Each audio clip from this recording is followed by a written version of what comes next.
before proceeding further. Okay,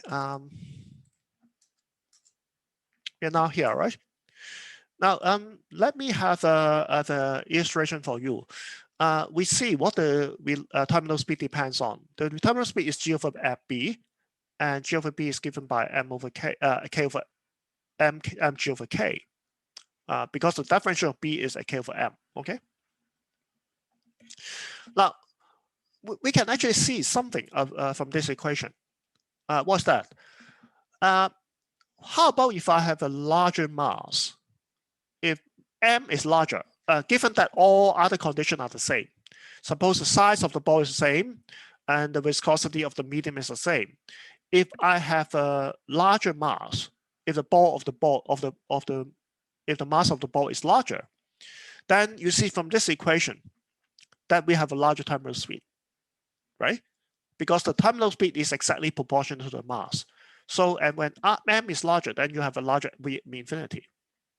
So that means the ball will eventually fall faster. Now, the viscous force is given by minus kV.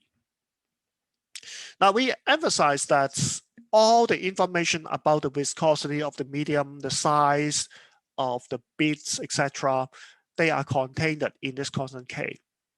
Okay, because this equation, the force being equal to kV, is only specified that force and the V are proportional to each other and they are in the opposite direction. It contains no information about how the size of the bits or other factors or the viscosity of the medium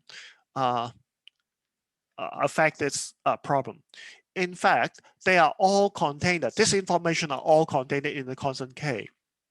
Okay. So how about if you have a medium of high viscosity? If you have a medium of high viscosity, that means a smaller velocity will produce a large force, right? That's what we mean by higher viscosity. If you have a very viscous medium, like for example, honey is of course more viscous than water, right? Water is easy to flow, but honey obviously has a higher viscosity than water. And in that case, only a small velocity will give you a large resistive force.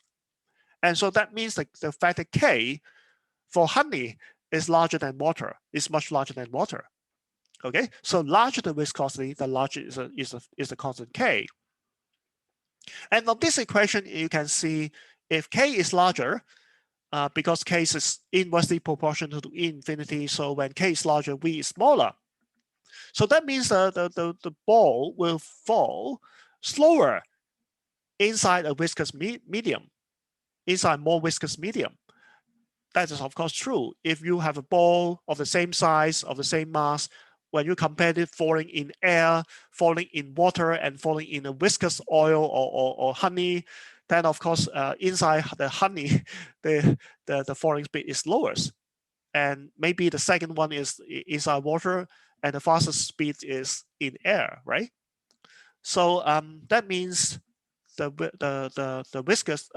terminal speed is inversely proportional to the viscosity. The higher the viscosity, the slower the falling speed. Now we have this simple experiment for you to see. Now we have two. Sorry. I have to extract this bits back. Sorry.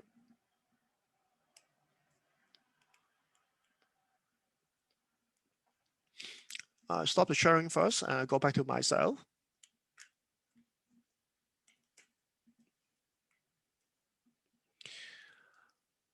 Now we now have bits, okay, made of steel, and also on the top of it is another bit of the same size, but made of polystyrene.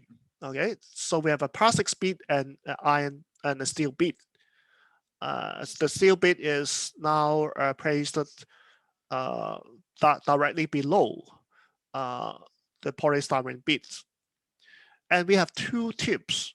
The two bits are put respectively put into two tips. One tip has a high viscosity, and the other bit and the other tip carries oil of lower viscosity. So the two tip carry oil with this different viscosity. Now I use a magnet to hold the bits together at the top. But as soon as I release the magnet, I move the magnet away, the 2 bits will fall in the oil column, and you can see how fast they move in the oil column.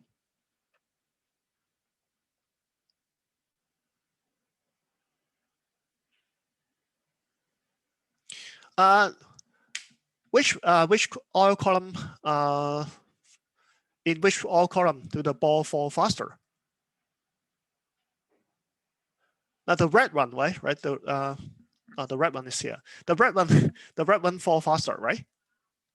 So that means the viscosity is lower. Okay, the red one has a lower viscosity.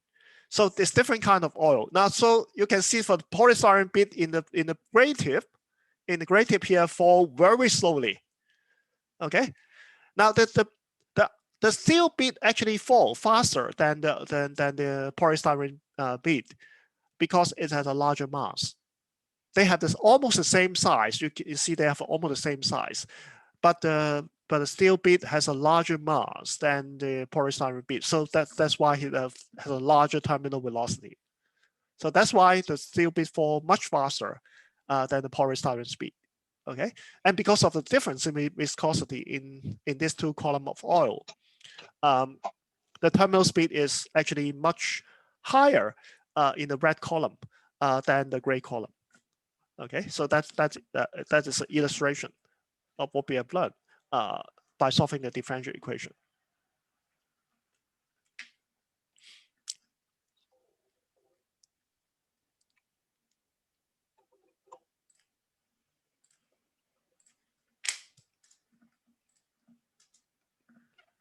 Now let's continue with the general situation. The situation we just mentioned is by assuming the initial velocity is 0, right? That is a special case, but we now want to handle the general case when the initial velocity is not 0. So if the initial velocity is positive, that means the ball is projected vertically upward inside the medium. Okay, so let's see what happens. Now initially, we check that the initial velocity is V naught. We just put the time t being 0 here to be 0 here. And so exponential factor to the power 0 is just 1. And the factor V infinity cancel each other. And so we got V naught. So we check that, that the initial speed is indeed V naught, right? That's true. How about a long time later? After the motion happens start for a long time, by long time, again, we means a time that is much larger than tau. In this case, the exponential factor is negative. The argument is negative, but with a negative value. And so this factor decay rapidly and become negligible when t is much larger than tau. And so I can ignore this factor in a long time, after a long time. And eventually we have the speed, the velocity v of the object be equal to minus v infinity. So that is again the terminal velocity. Now you can understand what happens with this equation, by looking at this figure. Initially, I project a ball vertically upward with initial velocity v naught. So you must get an initial velocity v naught here. But after a long time, that means after the ball goes to the highest position and fall down, and after you wait for sufficiently long time, the fall eventually will fall downwards with the terminal velocity, just like the previous situation. So the terminal speed is still v minus v infinity, but it's of course downwards, right? Now, if you plot a graph of v against time, you will get the following decay curve. Now, it contains an exponentially decaying term added to a negative constant. So initially, you start with the velocity v naught, and after the first term that carries the exponential factor as decay away, after this term goes to 0, after a long time, you got the constant negative velocity. And so that it decays when the first term decays to 0, what is left over is a negative constant velocity. So eventually the curve will tend to that negative constant velocity. And of course, this is never goes to zero. The exponential decay is never goes to zero. So it's approaching this line, but never quite intersect this line. Okay. Now, so there's a point, here in which the velocity is zero, and that corresponds to the highest position here, right? Initially, I start from V0, and I go to the highest position where the ball is momentarily at rest, corresponding to V0 equal to zero, and then eventually falls down and acquires a negative terminal velocity. Okay, so that is the terminal speed eventually. Okay, so this is a complete description of the motion, v against time. Now, I challenge you with this problem. What is the time? When is the ball reaches the highest position? When do the ball reach the highest position? When does the ball reach the high position? You can easily find this by putting the velocity of the ball to be zero, because the ball is instantaneous at rest as the highest position. So by putting v equal to zero, you can solve for t, which is the time where the ball has reached the maximum position. Can you do it now? Any problem with that? Please mute yourself if you are not talking to me.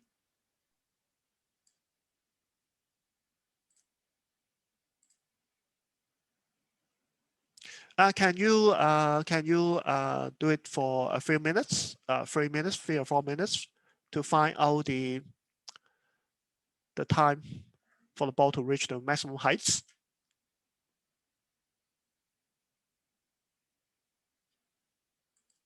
It's okay.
Yes, I think you got it right. Somebody have already find a solution to this problem.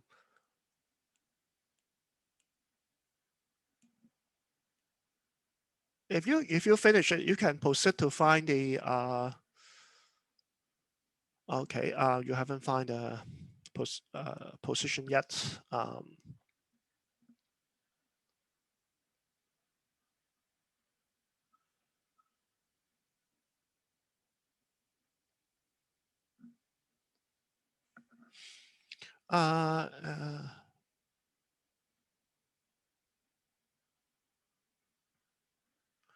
I think you can write it better if you can remove the negative sign before. What is r in your equation? I think it's tau, right? You can remove the tau, the negative sign before tau. It looks easier to read. I think you got the negative sign wrong in the logarithm. The logarithm, the negative sign cannot be inside the logarithm. Otherwise, you got an imaginary number.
So did you find the answer? Have you found the answer?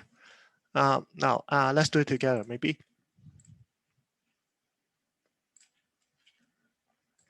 Now we are given this expression, right? The v is given as a function of time as v naught plus v infinity exponential t to tau minus v infinity. If we put it to be 0, then the exponential factor will be equal to v infinity divided by v naught plus v infinity. Is that right?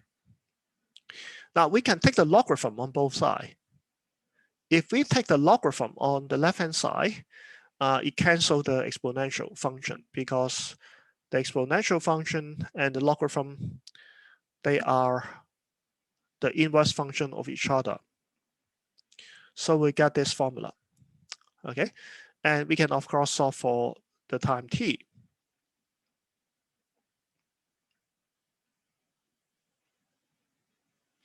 Now, actually, you have to notice that the t is a positive value because the maximum position is reached after the ball is projected. So this t must be larger than 0. Is that right? But there's a negative sign here. But you soon notice that because the argument inside the logarithm is v infinity over v naught plus v infinity, which is more than 1. So log as number that is more than 1 is negative. So that means a double negative, and it makes this quantity to be positive. So you better write it by reversing the order of this fraction. You use a negative sign here and you put it like this. For logarithm, you can actually put the power, the prefactor to be the power, which reverse the numerator and the denominator. So eventually you got this. You have 1 plus what? That would be easier to read, right? So that is the answer. And that is the dimensionally correct because t has the same dimension as tau, and the logarithm is dimensionless. Okay, so you got the dimension also correct. I share this with you first.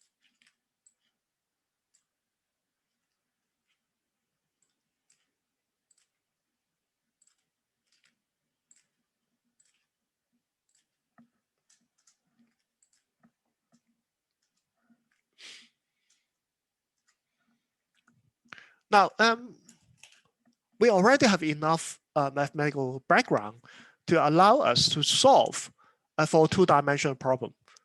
We have solved 2 one-dimensional problem before. That is the projection of a ball inside a viscous medium in a vertical direction, and also a ball projected into a medium but neglecting gravity. We can combine the 2 problems, the solution of the 2 problems together to formulate the solution for a projectile motion inside a viscous medium. Now, how do we do that? Now, we have a simple projectile motion like this. If this is done in L or done in a place where the air resistance is negligible, the only force is the downward force of gravity, and that's described by mgj, right? Minus mgj, because j is now the vertical direction, so minus j is a downward direction. That is a force of gravity. But we now have another force acting on the object, and that is a viscous force. The viscous force in its opposite direction to the velocity. So it's given by minus kv. Now, notice that v is now vector because we are talking about 2-dimension in a 2-dimensional motion. And if you are talking about 2-dimensional motion, you cannot simply use a sign to represent its direction. You have to use a vector. The minus sign that goes before the velocity vector, meaning that the velocity, the viscous force is always opposite direction to the velocity. So the velocity goes like this, and the viscous force will go in the opposite direction. That is the physical meaning. And with these 2 forces acting on the body in the projectile motion, we can now add up the 2 forces. That is the net force. the net force when we apply Newton's second law, it is equal to the mass multiplied by the acceleration according to Newton's second law of motion, right? And also the V on the left-hand side has to be written in terms of a vector. In just a function, scalar function, we have to use the vector sign because we now are talking about a vector equation. Now this looks a little bit scary, but there's no big deal. When you are feeling confused by the vector notation, you just go back to the scalar equation, and everything will be done, can be done smoothly. Let's take the x component and the y component of this equation, and that will result in two differential equations. If we take the x component on the left-hand side, the left-hand side is m dvx dt, where vx denote the x component of the velocity. The j here does not contain the x component. It is solely the y component, right? It's only the y component. So when we talk about x component, this term does not enter. This last term is minus kv. So when we take the x component of this term, we have minus kvx. Okay, so that is the x component of the equation. How about the y component? We have when we take the y component, we have dvy dt on the left-hand side, and also for this term on the right, we have kvy, right? And it will also have the gravity term because the gravity term is in the y direction. So we have the term minus mg. Now, so we turn the vector equation into two scalar equations. Two scalar differential equations that describe the motion. But as soon as we separate the two equations, we realize that we have solved the equation before. This is what? This is the first equation we missed, right? We solved this equation.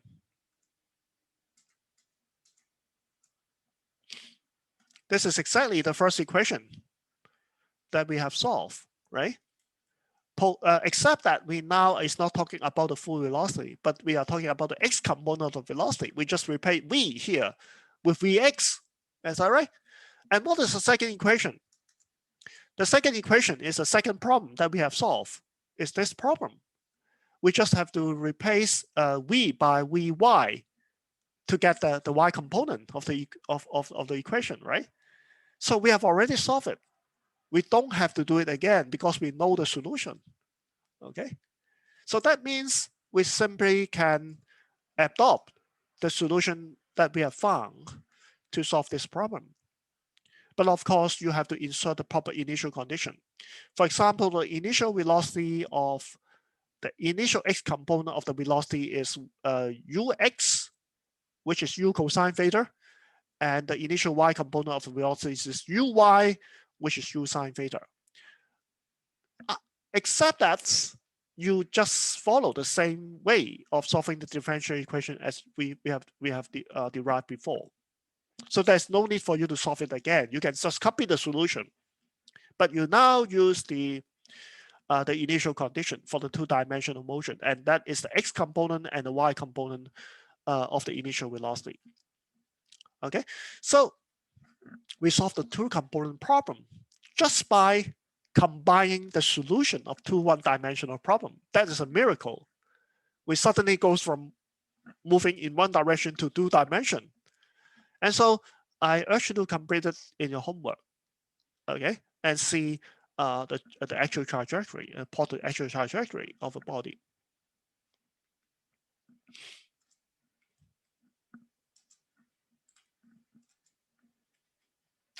Now we also can have other simple differential equation in mechanics. For example, this problem: a mass is tied to the spring, and the spring is attached to a wall. And I suppose that this is a top view of a spring and a body. This is not that good. The illustration is not that good because it seems to be vertically downward. But just imagine now. We have the spring and the mass placed on a smooth horizontal table. And so gravity can be neglected. Okay, so there's no gravity. And the only force that ties the mass, that is pulling on the mass, is the force from the spring, because we assume that the table is also smooth. So the only force exerted on the mass is a spring, is from the spring. And it obeys Hooke's law. We assume that as simplicity. Hooke's law states that the force due to a spring is proportional to its extension. So we assume that the dashed line here to be the equilibrium position in which the spring is totally unstretched. So if the spring is now stretched downwards by a distance of x, that is called the extension of it, then the force acting on the mass will be equal to kx. Okay, so the force is directly proportional to the extension.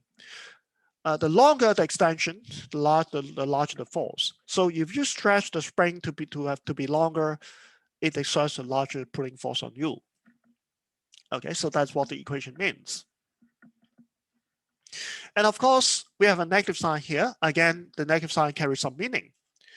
If we move the mass in a positive direction, if we stretch the spring will tend to pull me back, right? The spring may be compressed also. So if we compress the spring, then the spring will push it back. So that means the force of the spring is always in opposite direction to my displacement from the equilibrium position. We stretch it, the spring pull me back. We compress it, the spring will push me back. Okay, so that means we have a negative sign here, meaning that the force and the displacement, they are always on opposite direction. So now we are now ready to write down Newton's second law. Newton's second law says that the force divided by mass m is acceleration, and now the acceleration is given as a function of the position of the body, and that is k over mx with a minus sign. Now this k is not the same as the k we just run out of symbol. Okay, this k is not the same as the k we did before in the case of a viscous medium. This is another k. This is a force constant, the force constant of the spring. Okay. Now we define the angular frequency omega, the square of the omega. Omega is the angular frequency. We define omega square as k over m. Why there's a square here? We explain to you later. Eventually, we will identify omega, which is equal to square root of k over m, as the angular frequency for the oscillation. Now, you can also expect an oscillation when the body is tied to a spring and you are given a displacement to the body and release it, the body will oscillate about the equilibrium position. That is what you expect. That is a motion. Now, how can we solve this differential equation of motion? We can write the acceleration as dv dt, but then you have a v on the left-hand side and an x on the right-hand side, which is not convenient to solve, okay? Because v and a actually are different things. They are just related by a single derivative, but that is not easy to solve. So we could write everything in terms of the displacement.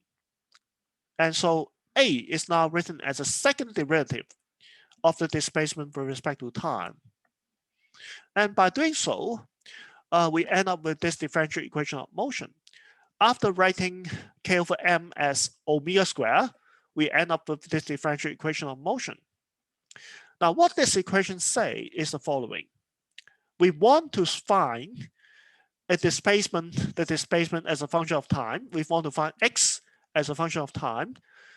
This function satisfies this property such that when we differentiate that function twice, that is what is saying in the left-hand side, it is equal to the function itself, but with a negative constant. The negative constant is minus omega squared. So that means we want to find a function such that after two differentiation, it will go back to the function itself, but with a negative constant coming out. That is what we want to find. So what kind of function will satisfy this property? Well, we immediately think of a cosine and a sine function. Now, do you remember what we talked about a sine function and cosine function? When we do two differentiation on the sine function and the cosine function, it goes back to the function itself. but with a negative constant coming out. Okay, so that means the cosine function satisfies our needs. So we get a solution in the form of a cosine alpha t, where a and alpha are unknown. We will solve a and alpha later. So we just substitute the solution into the equation to see if the equation can be satisfied. The left-hand side of the equation is a second derivative of the cosine function. And as I say, the cosine function goes back to itself. And for each differentiation, we get additional factor of alpha. So we get 2 alpha. So eventually we get alpha squared. And we get the negative sign. Okay. You probably can do it now, right? But in your mind, you just remember that 2 differentiation of a cosine and a sine will give you back the cosine or sine with a negative sign. And since by chain rule, you get a factor of alpha in each differentiation, so you now get 2 factor of alpha. Okay, so you have alpha squared. How about the right-hand side? The right side is simply omega squared multiplied by the solution. Now you can see the left-hand side can be made equal to the right-hand side. When you equate the left-hand side and the right-hand side, the cosine factor simply cancel. And the independency of the equation with time means the equation can be satisfied for all time t. It doesn't depend on time anymore. And that can be done if alpha is equal to omega. Okay, provided that alpha is equal to omega, the 2 sides of the equation are equal for all time t. So that means the solution is going to work. So we now put alpha equal to omega, and the solution is just given by a cosine of omega t. Now similarly, we can work with x equal to b sine omega t. We just do the same as before. And we find that the alpha here is just omega. And so both the cosine and the sine function with the argument omega t is a solution to the differential equation. And in general, we can actually add up the 2 solutions. If each of this term is a solution to the differential equation, adding up 2 terms, a cosine omega t plus b sine omega t, is also a solution. Now you can easily verify this. You can simply substitute this solution back to this equation. And you can easily find that because each solution satisfies the equation, the addition of the 2 solutions also satisfy the equation. Okay, so that means the combination a cosine omega t plus b sine omega t is a solution to the differential equation. Now the physical meaning is that the cosine and the sine both give an oscillation with the angular frequency omega. So you now see if you plot x against time, for example, this is a sine function, and you can see the object will have a displacement that varies sinusoidally with time, meaning that it is oscillate up and down with time. Okay, so that is a pure oscillation. Now, but there's a problem. We now have 2 undetermined constants instead of 1. We have 2 constants of integration a and b instead of 1. Why? When we solve the differential equation for the viscosity for projecting a ball in a viscous medium, we only have 1 undetermined constant that is to be fixed by the initial condition. But now we have 2. How come we have 2 constants instead of 1? Now the difference between the previous equation and now this equation is that we are now solving a second order differential equation because we are solving in terms of x but not v, right? In the previous equation, we express everything in terms of the velocity, but now we express everything in terms of the position x of the object. And now so we come up with a second order differential equation, which means that x has to differentiate with time twice instead of just 1. So when you integrate this equation back to x, you are doing 2 integration, right? You integrate from d squared x dt squared to dx dt, and then to dx dt to x. And so effectively, you are doing 2 integration. And with two integration, you get two undetermined constant. And this two undetermined constant has to be fixed somehow by the initial condition. But there are exactly two pieces of information that allows you to determine two constants. They are the initial position and the initial velocity. The motion is fully specified if we specify that where the motion starts and also with what velocity the motion starts. Okay, so these two conditions exactly allows you to determine A and B. Now, we do not prefer to proceed further in this case because we only want to show you how to solve the differential equation by guessing a solution.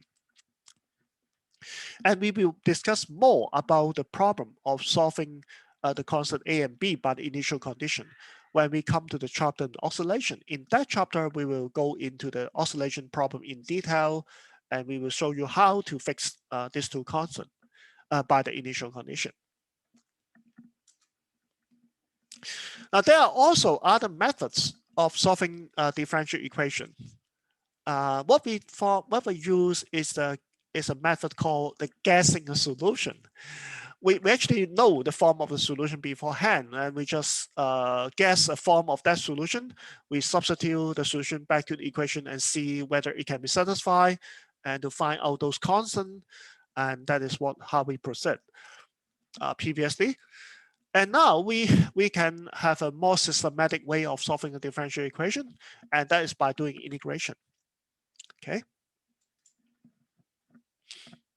Now I put it as an extension, meaning that this is a more difficult part, and I do not expect to test you in the final exam.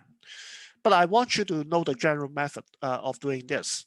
It is only an alternative method.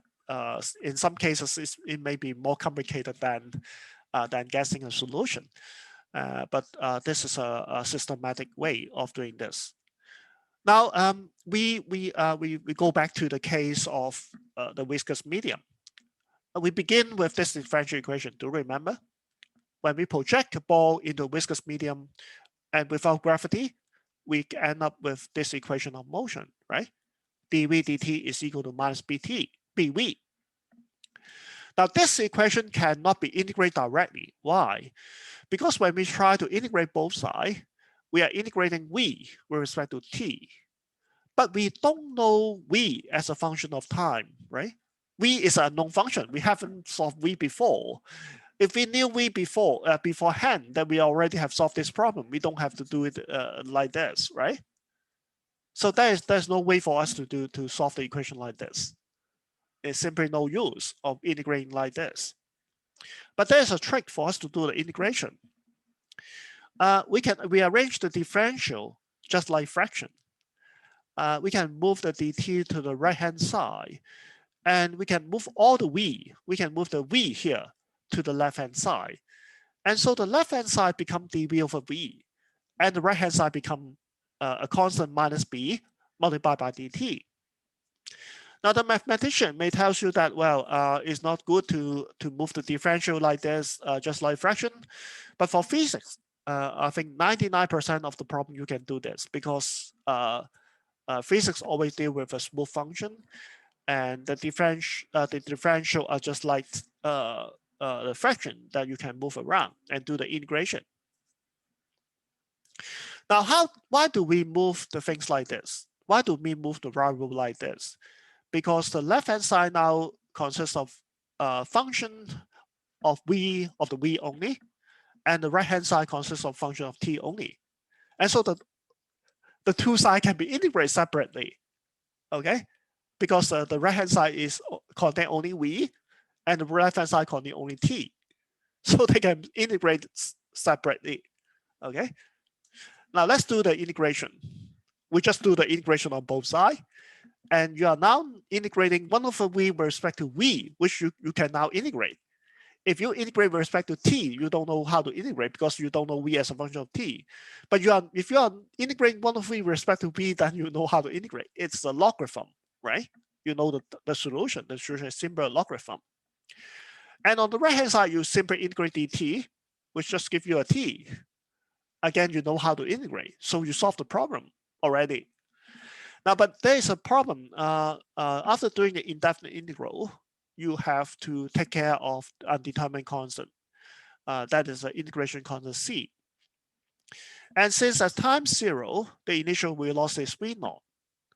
So if I put time 0 in here, I get rid of this term, and my velocity v should be equal to v0, right? So log v0 is equal to 0 plus the constant c. Is that right? So that means the constant c is equal to log v0. And I can put this, the log v0 back to this equation. And I get log v equal to minus bt plus log v0. That is the solution we got. Okay. Now, then there's still a few steps from our solution because we want to solve for v. So we move the term log v to the left-hand side. And we know that log v minus log v0 is the logarithm of v over v0. That is a property of logarithm. When you have log a minus log b, then you can convert it into log a divided by b. Is that right? That is a property of logarithm. And so you have log v over v0 equal to minus bt. And you take the exponential function on both sides, you get v over v0 equal to the exponential minus bt. You eventually put the v0 on the right-hand side, you got the solution we obtained before. That is how you solve it by using a direct integration. Now, we also can solve the same problem by using a definite integral. Okay, we can use a definite integral instead of an indefinite integral. If you use a definite integral, you don't involve the integration constant. You don't have the integration constant. But everything about the initial condition has already been input in the limits of the integration, especially the lower limits. Now the motion starts at time t equal to 0. So the lower limit of that of the t integral is 0. It means the motion starts at time 0. Okay, and at that time, the initial velocity is v0. So the time 0 corresponds to an initial velocity of v0. That becomes the lower limit of the v integral. So we put v0 as the lower limit of the v integral because it corresponds to the velocity at time 0. How about the general time t? The upper limit denotes the general time t. And the corresponding velocity v is actually means the general velocity at a certain time t. So we put the upper limit of v as vt. It's actually vt. We just skip the bracket t. We just put the vt as an upper limit. That corresponds to the velocity at the time t. Okay. And so everything can be done as before. The right-hand side is of course bt with a minus sign. And the left-hand side is log v. You were at the upper limit v, lower limit v0. So that becomes log v minus log v0. And that turns into log v over v0. And eventually there's the same as what we got for the indefinite integral. So that we after a few steps, we got the final solution as before. Okay. Now you just use the method you find more convenient. There is no strict rule that you should use the definite integral or the indefinite integral. Somebody find more convenient to use the indefinite integral. Somebody like to use the definite integral. They just give the same solution. Now, in the problem of projecting a ball inside vertically inside a viscous medium, we got the velocity of the ball as a function of time like this, right? V is given as v0 exponential minus bt. That's what we got, right? That is the solution we got, right? In this problem, we get gravity, okay? And we obtain this solution. Now, because v is dx dt, and the right-hand side is now given as solely as a function of time.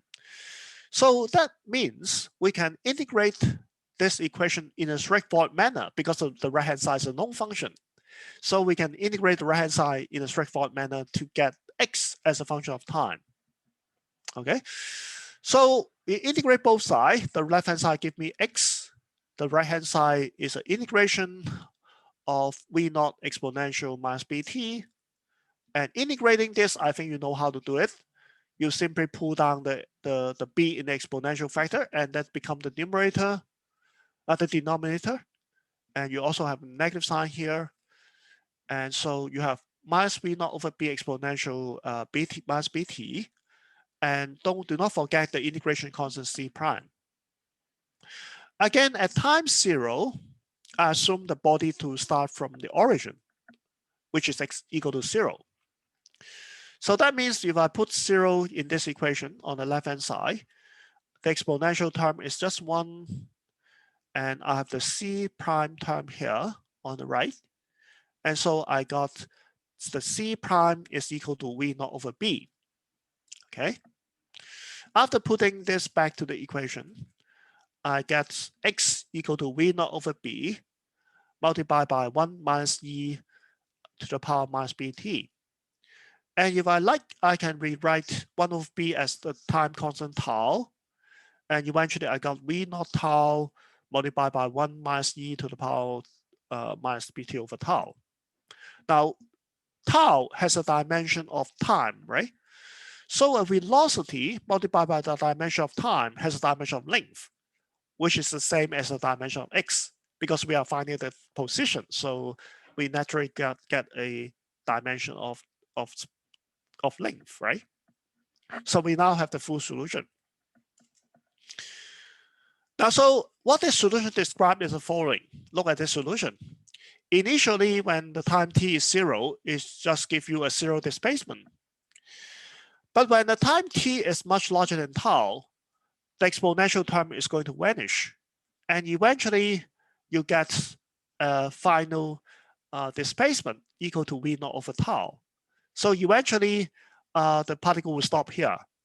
So eventually, initially, the particle is projected in the medium with a velocity v0. So it travels a certain distance, but its velocity is decaying with time. So eventually, it will reach a maximum displacement inside that medium before coming to stop. And that maximum displacement is v0 tau.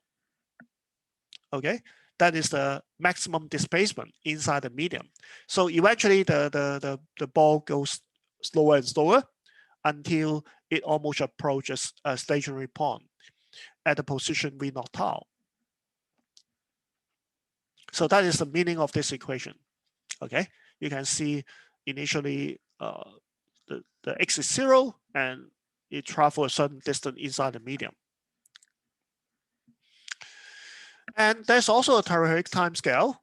At the theoretic time scale tau, the factor 1 minus e to the power minus 1 is about 63%. So at time tau, this factor is 63%. So that it means at time tau, the body has moved about 63% of its final displacement, of its maximum displacement.